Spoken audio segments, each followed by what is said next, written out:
First, it's budget day tomorrow, as you know. Looks like it's going to be a lovely day in Welly. And today is the final day of our experiment with the Clayton family. For the past 7 days, they've been living on the average wage, $50,000 a year. That's significantly less than what Tristram and his wife Diane usually earn between them as two working professionals. But it's the average wage, and somewhere between 30 to 40% of all New Zealand households have to get by on this income or less. Lachlan Forsyth with how the Clayton family have gone. 5 days after Tristram's grocery shop, and as expensive as it was, it hasn't lasted.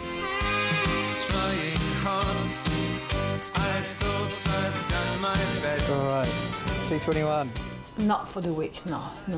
I mean, we need milk, and yeah, we have eaten all the vegetables. Say I can't carry on no more. The Arms just spent another $20 on milk, pasta, cereal and a few other items to get the family through.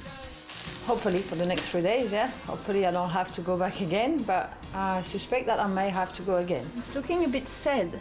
I think we're gonna run out of meat, maybe. So today my problem is vegetables. But the next morning, and it's school lunches that are the problem. It's a world away from the ham and blue cheese efforts of last week.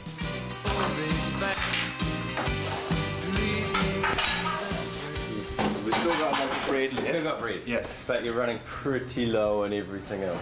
Yeah, normally I do ham and cheese sandwiches for the boys. As you can see, no ham or cheese. Good old Pam's jam sandwiches for both of them today, and that's 2 days in a row they've just had Pam's jam sandwiches. Vegetables, the beans that Diane bought yesterday, some old cabbage, and that is completely empty. I mean, that is a scarily empty fridge. I've never seen it that empty before. So, it's pretty dire. Check out the cereals.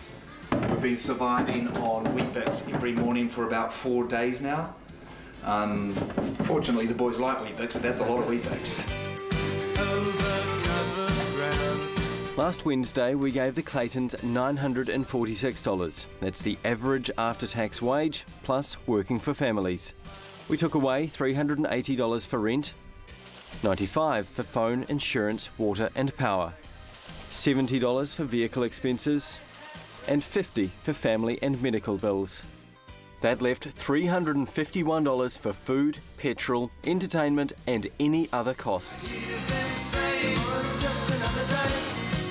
So really it's just cans and Weet-Bix left. Actually, seriously, I don't know what they're going to be eating today for lunch. This is push coming to shove, I think, today. Could the Claytons have done it better? Of course they could have. But what this experiment has shown, it's not easy. Yeah, I mean, in hindsight, we could definitely have saved, let's say, $40 in shopping had I done it more intelligently pretty easily. So that would have got that down to $200. We've only spent, $20 in petrol. And I think that's pretty, we're lucky. We live close to work and school, so we are able to cycle and walk every day. Rain or shine, Diane's been walking the boys to school each morning before carrying on to her own workplace. In the morning I awake, my arms, my legs, my body aches. The sky outside is quite a grey, so begins another weary day. While Tristram's flagged driving to work in favour of his old bike. I think we are going to come through bang on. We'll have no money left, but we won't. It looks like we won't go into debt. But this is just 1 week.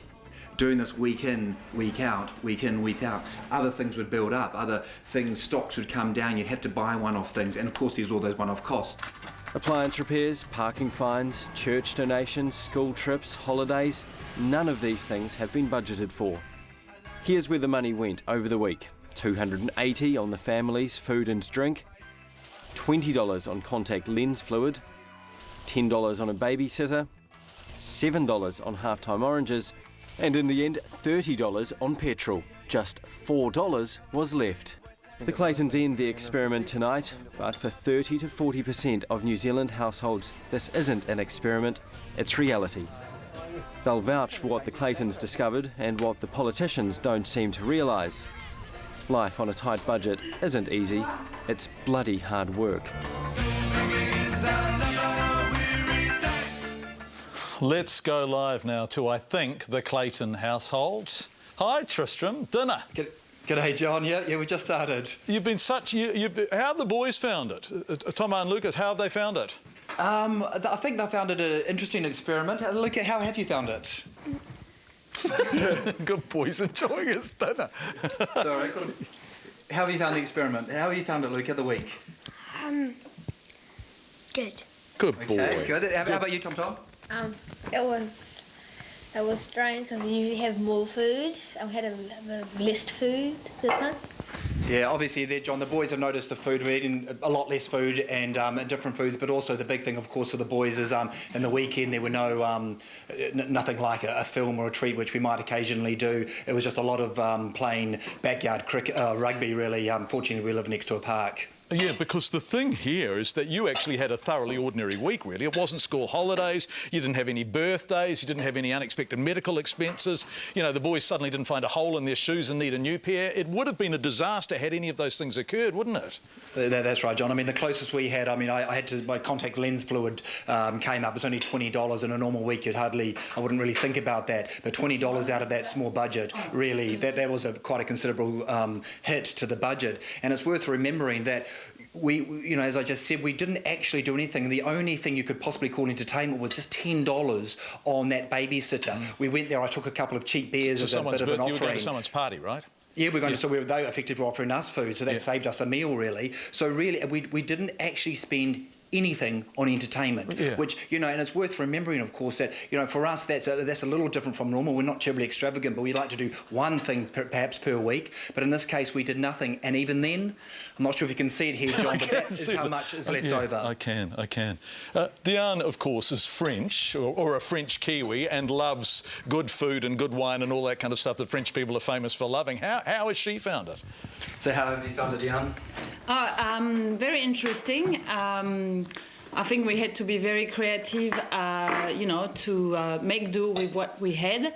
Obviously, we realized that probably we spend too much, and we can survive.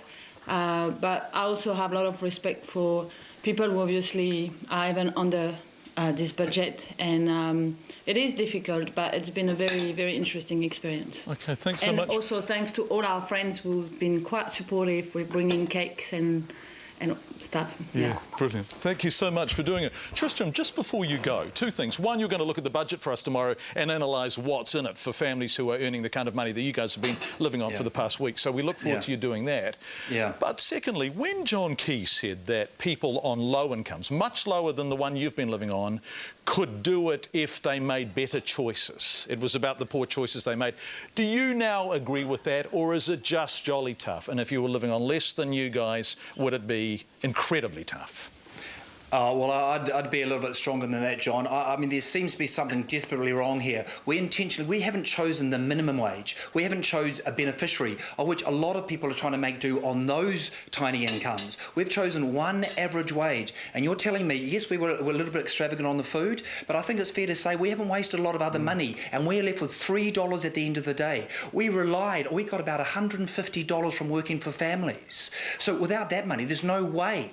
So, I mean, the biggest lesson here is the respect and, take your hat off to the people that do this week in, week out. We're lucky, as you said before, we didn't have particularly a one-off unexpected expense like a block drain a couple of months ago, $200. I mean, I'd be paying for that $200 block drain bill for the rest of the year on this budget. So when John says it's all about options and, it can be done if you make good choices, well, I'd like him to see what bad choice we've made here to end up with only $3 at the end of a week living on one average wage. Tristram Clayton and the Clayton family live from their last dinner on the average wage. Thanks so much, you guys. We really appreciate it.